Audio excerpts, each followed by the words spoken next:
KCN में आपका स्वागत है। मैं किंग हमीद।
हो रहा है, खास तौर पर माइनॉरिटी, गरीब, मजदूर, प्रवासी लोगों की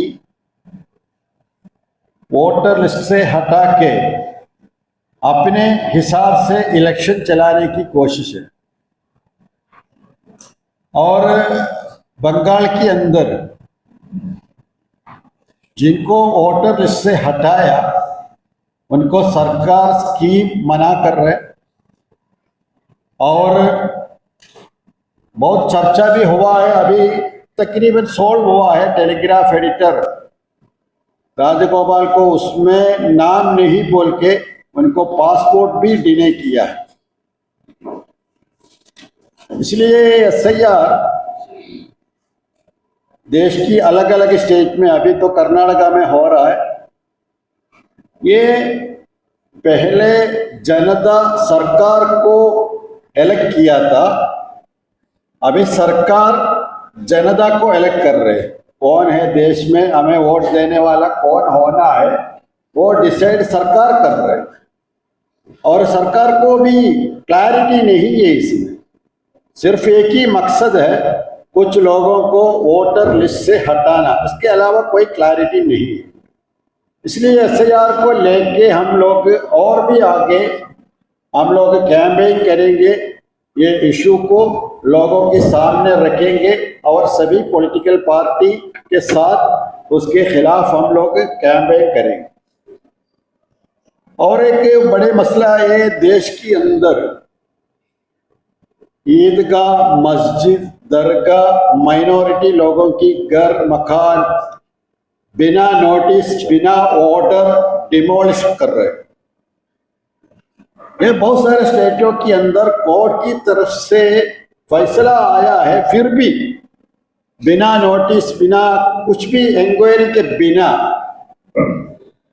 डिमोलिश कर रहे हैं। खास तौर पर माइनॉरिटी और बॉर्डर इलाका में मस्जिद और ईदगाह को डिमोलिश कर रहे हैं। ये बुलडोजर पॉलिटिक्स हमारे देश की संविधान जो अधिकार दे रहे वो अधिकार के खिलाफ है।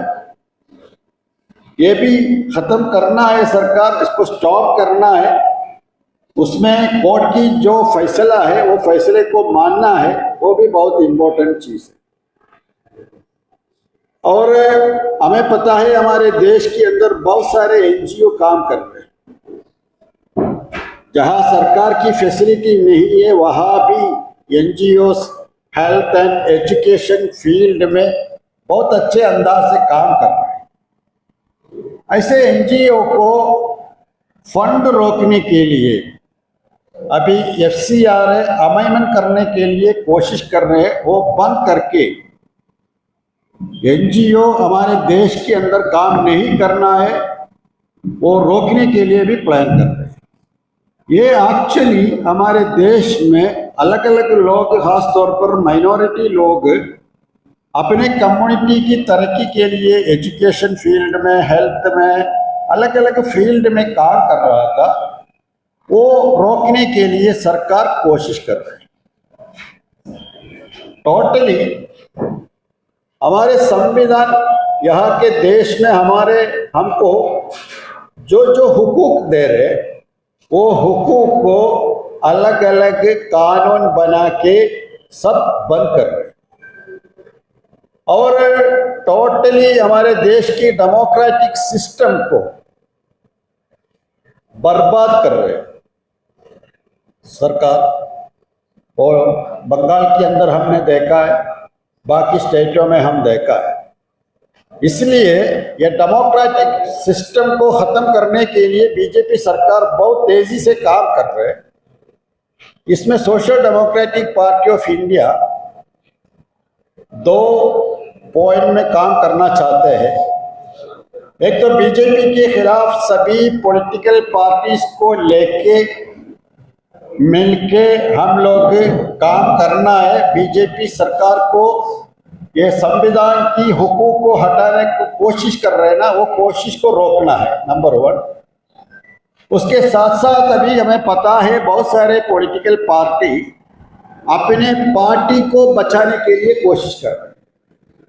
संविधान को बचाने के लिए टाइम उनके पास नहीं है, अपने पार्टी को बचाने के लिए कोशिश कर रहे हैं। इसलिए ये सभी पॉलिटिकल पार्टी के ऊपर उम्मीद रख के आराम से नहीं बैठना है। हम लोग अपने हिसाब से पॉलिटिकल फील्ड में बहुत मजबूती से काम करना, पार्टी को और मजबूती से तेजी से इलेक्ट्रल पॉलिटिक्स में इन्वॉल्व करना, उसके लिए भी हम लोग ये नेशनल कमेटी में प्लान किया है। आने वाले दिनों में पार्टी हर स्टेटों में ये सब इशू को लेके हम प्रोग्राम करेंगे और आने वाले जो भी इलेक्शन है वो इलेक्शन के अंदर हम लोग बहुत एक्टिवली इलेक्ट्रल पॉलिटिक्स में एक्टिव करेंगे, वो भी तय किया है। और एसटीपीए सिर्फ एक कम्युनिटी के लिए काम नहीं कर रहे, बल्कि देश के सभी मजलूम तबका, माइनॉरिटी और पिछले तबके के लोगों के लिए काम कर रहे, अपने संविधान को बचाने के लिए काम कर रहे। संविधान की जो हुकूक है वो हुकूक लोगों को मिलना है, उसके लिए हम फाइट कर रहे हैं। उसमें आप सभी लोगों की सपोर्ट की ज़रूरत है। आप लोग हमेशा हमें सपोर्ट करना है। शुक्रिया। हमारे 2 दिन की नेशनल वर्किंग कमेटी मीटिंग में ख़ास तौर पर 2-3 एजेंडे के ऊपर सीरियसली डिस्कस किया है। एक तो अभी SIR चल रहा है, कुछ स्टेटों के अंदर हुआ है, अभी कर्नाटका में हो रहा है। उस सिलसिले को लेके हम लोग बहुत तफसील से डिस्कशन किया है, क्योंकि SIR की मकसद असल में कुछ लोगों को वोटर लिस्ट से हटाने की कोशिश हो रही है। उसमें हमारे जैसे काफ़ी लोगों को शक है, मतलब देश की जनता को उसी में शक है, वो क्लैरिफाई करना है। छोटी छोटी रीजन बोल के वोटर लिस्ट से हटा रहे, कभी कभी स्पेलिंग मिस्टेक, कभी कभी 2-3 पेपर में 2-3 स्पेलिंग होगा, ऐसे बहुत सारे छोटी छोटी रीजन की वजह से वोटर लिस्ट से नाम डिलीट हो रहा है ना, वो तो कॉन्स्पिरेसी है।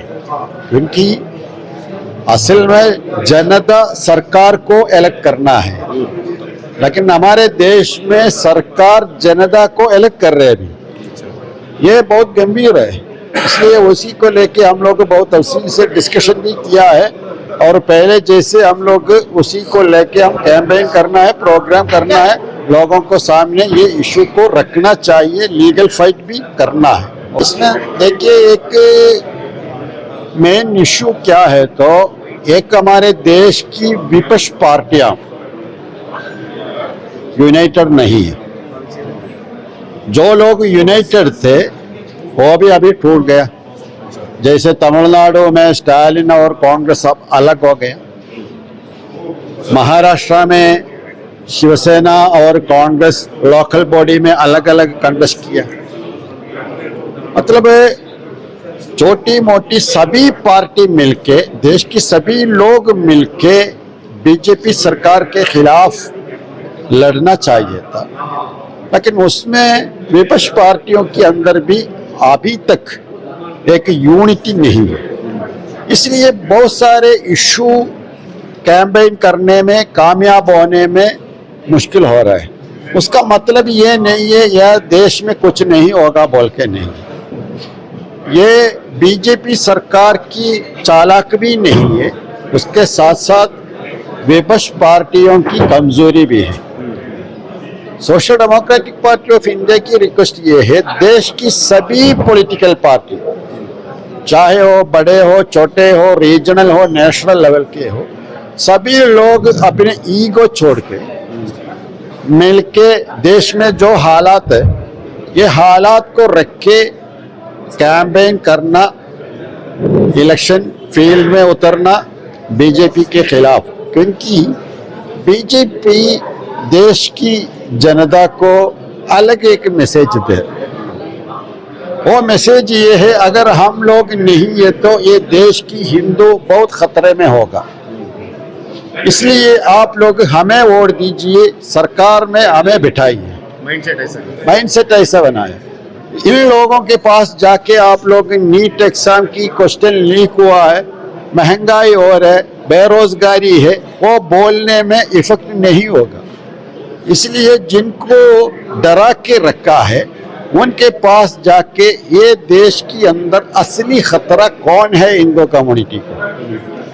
देखिए, अभी अयोध्या राम मंदिर वाले इश्यू हमारे सामने है।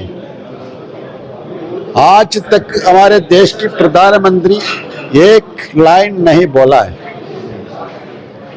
हालांकि वहां पे सब कुछ प्रधानमंत्री ने किया है। ये तो वहां पे जो हो रहा है उसको लेके भी जवाब प्राइम मिनिस्टर देना चाहिए। देखिए, ये अलग करने का पॉलिटिक्स, ये नफरत की पॉलिटिक्स हमेशा नहीं चलेगा। अभी जैसे बीजेपी अयोध्या से स्टार्ट हुआ है, श्री राम से स्टार्ट हुआ है, वही अयोध्या श्री राम से बीजेपी खत्म भी होगा। उसका असर है ये अभी जो हमारे सामने आया है, और भी बहुत सारे मंदिर की इश्यू भी सामने आ रहे हैं। ये छोटी मोटी इश्यू नहीं है। असल में देश की हिंदू जनता को धोखा किसने दिया है, ये देश की हिंदू जनता को असल में खतरा कौन है, अभी वो सामने आ रहा है। इसलिए ये इशू विपक्ष पार्टियों सीरियसली लेके जिन लोगों को डरा के रखा है, उन लोगों को सामने जाके क्लियर किए तो देश की जनता रेडी है बीजेपी के खिलाफ आने के लिए, लेकिन लीड करने के लिए टीम चाहिए। उसमें ये सभी लोग अपने ईगो छोड़ना है, एक पार्टी से नहीं होगा। एक जमाने में एक पार्टी काफी था, लेकिन आज एक पार्टी से नहीं होगा। इसलिए ईगो छोड़ के सब मिलके ये काम करना। बिल्कुल काम नहीं कर रहे, मतलब काम तो हो रहा है थोड़ा सा, लेकिन सीरियसली नहीं है। लोगों को एक उम्मीद होना चाहिए। विपक्ष पार्टी तो मीटिंग कर रहे, कुछ स्टेटमेंट दे रहे, लेकिन लोगों को उम्मीद होना, जनता को उम्मीद होना है ना, ये लोगों के काम से कुछ होगा, ये उम्मीद दिलाने में कामयाब नहीं। कि हम लोग ये सबके साथ मिलके काम करने के लिए रेडी है। उसके साथ साथ हम लोग अपने हिसाब से, हम लोग जिन लोगों की इशू को एड्रेस कर रहे, चाहे वो माइनॉरिटी हो, पिछले तबका हो, गरीब मजदूर हो, ये सभी लोगों की इशू को हम लोग आगे भी एड्रेस करेंगे और इन सबको लेके पार्टी को और मजबूत करके हम लोग आगे जाने के लिए कोशिश कर रहे हैं। हम लोग अपने पार्टी की प्लेटफॉर्म और बढ़ाने की कोशिश कर रहे हैं, वो तो हम करेंगे आगे। तो हम लोग कर चुका है और आगे भी करेंगे। उसमें कोई इशू, हमारे पॉलिसी इशू तो नहीं है इसमें। एक कम्युनल पार्टी छोड़ के किसी पार्टी के साथ भी हम मिलके काम करने के लिए रेडी है, हम बोल चुका है। लेकिन कुछ पार्टियों के अंदर कुछ ईगो इशू है, उनके साथ नहीं होना, उनके साथ नहीं, ये ईगो छोड़ना है। हमारे मेन पॉइंट वही है, ये ईगो छोड़ के, क्योंकि ये इशू देश का है, ये किसी कम्युनिटी का नहीं है, तो किसी रीजन का, किसी ग्रुप का इशू नहीं है। इशू तो देश का है। देश को बचाना सबकी जिम्मेदारी है, एक कम्युनिटी का नहीं, एक रीजन का नहीं, किसी पार्टी का नहीं, इसलिए सब मिलकर करना है। देखिए, ये सिर्फ कर्नाटका की इशू नहीं है, हर स्टेटों के अंदर ये हालात चल रहा है। इलेक्शन के वक्त आए तो काफ़ी लोग आके कांग्रेस को वोट दो, इनको वोट दो, ये तो आप लोगों को वो बचाएंगे, नहीं है तो बीजेपी आएंगे बोल के एक नरेशन बना रहे। ये नरेशन में मुसलमान बिना कंडीशन कांग्रेस को नहीं है तो दूसरी पार्टी को वोट दे रहे। फिर वो लोग पावर में आने के वक्त मुसलमान बोलेंगे हमारी वजह से आया है, लेकिन डिस्कशन में कंडीशन नहीं है, कुछ भी नहीं है, ये तो फिर वैसे ही होगा। इसलिए एसडीपीआई ये बोल रहा है हम लोग अपने पॉलिटिक्स मजबूत करके एक पार्टी दूसरी पार्टी के साथ अलायंस करना, वोट दे के नहीं। वोट दिए तो वही हालात है, ये तो आज का नहीं है ना, पहले से वही चल रहा है, वो कल भी परसों भी वही होगा है। इसलिए हम लोग बीजेपी बोल के बिना कंडीशन ये पार्टियों को सपोर्ट किए तो फिर वो लोग इलेक्शन के बाद आपको ध्यान देने की ज़रूरत उनको नहीं है, क्योंकि आप लोगों के दिल में क्या है, आपको ऑप्शन नहीं है। बीजेपी नहीं है तो कांग्रेस से बोल के रखे तो फिर आपको ऑप्शन नहीं है। एसडीपीआई ये बोल रहे हैं ऑप्शन तो एसडीपीआई है, आप लोग एसडीपीआई को वोट दो, एसडीपीआई को जिताओ, वो लोग सेकुलर पार्टी के साथ अलायंस करेंगे। है तो कंडीशन होगा, अपने मिनिमम प्रोग्राम रहेगा। एसडीपीआई देश की जनता को इकट्ठे करने के लिए कोशिश करो, वो आज नहीं है तो कल वो सक्सेस होगा, क्योंकि ये अलग करने का सियासत हमेशा नहीं चलेगा। आज नहीं है तो कल लोगों को समझ में आएगा ये दूसरे काम के लिए लोगों को डिवाइड किया है। अभी देश में जो भी कानून आ रहे हैं ना, ये सरकार इनडायरेक्ट मैसेज दे रही है मुसलमान के खिलाफ, डायरेक्ट नहीं इनडायरेक्ट। भी एसआईआर में भी काफ़ी मिनिस्टर लोग स्पीच किया ना, उसमें क्या है, इनडायरेक्ट एक मैसेज है, ये जो लोग माइग्रेन करके आया है ऐसे लोगों को हटाने के लिए। उसमें लोगों के दिल में क्या है, ये हमारे खिलाफ नहीं होगा, ये मुसलमान कुछ लोग आया होगा उनके लिए।